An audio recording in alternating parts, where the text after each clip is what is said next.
prévu, nous entrons dans l'ouverture de 7 sceaux. 1. Le premier sceau sera la séduction. Lisons Apocalypse 6, 1 à 2.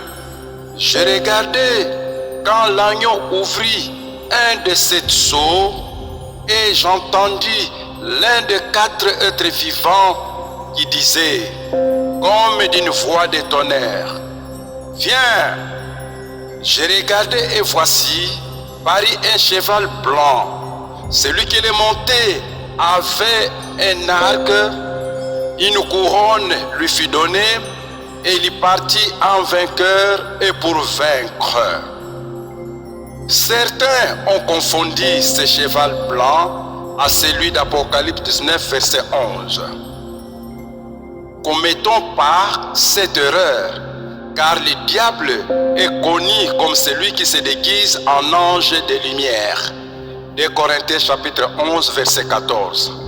Cheval blanc, symbole de déguisement. Le blanc est le symbole de pureté dans les Écritures. Le diable veut persuader ses victimes de la pureté de ses intentions. Il a pour arme la séduction. Lui et ses agents sont des loups ravisseurs, se camouflant sous des vêtements de brebis.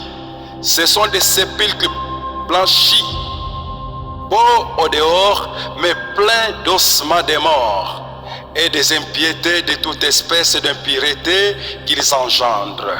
Matthieu chapitre 7, verset 15, voire aussi Matthieu 23, verset 27. Bien, ce cavalier est l'antéchrist qui régnera sur la terre sur le trône du dragon.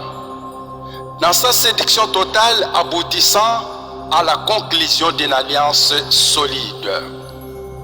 Quand nous lisons dans Daniel chapitre 9 verset 27, la Bible dit qu'il fera une solide alliance avec plusieurs pendant une semaine. Paul disait que lorsqu'on se détourne de la vérité, on se livre à la puissance d'égarement et on est obligé de croire au mensonge. 2 Thessaloniciens chapitre 2, verset 10 à 12. C'est Christ qui dévoilera cette séduction du premier sceau et c'est lui qui l'autorisera d'agir, voir l'expression « Viens !» et c'est là jusqu'au 4e sceau. Le mystère de l'iniquité agit déjà, bien que l'Église ne soit pas encore enlevée au ciel. Ce mystère est le prélude de ce qui sera dans l'ouverture du premier sceau. Mais lorsque l'influence modératrice du Saint-Esprit aura disparu, cette puissance satanique déferlera sur le monde par une ultime tentative de conquête des masses. Bien, voyons maintenant le deuxième sceau. Lisons dans Apocalypse chapitre 6, verset 3 à 4.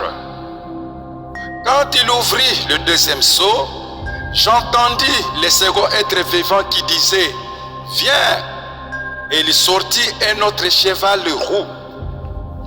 Celui qui le montait reçut le pouvoir d'enlever la paix de la terre. Lisons encore 1 Thessaloniciens chapitre 5, verset 3.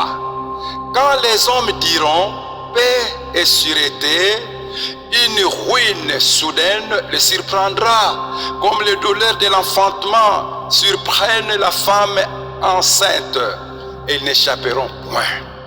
Ok. Le second sceau sera la guerre. Je dis bien la guerre. Une paix relative régnera sur le monde lors des événements déclenchés par l'ouverture du premier sceau, mais une paix illusoire, car cette paix sera enlevée de la terre qui sera livrée à des sanglants conflits.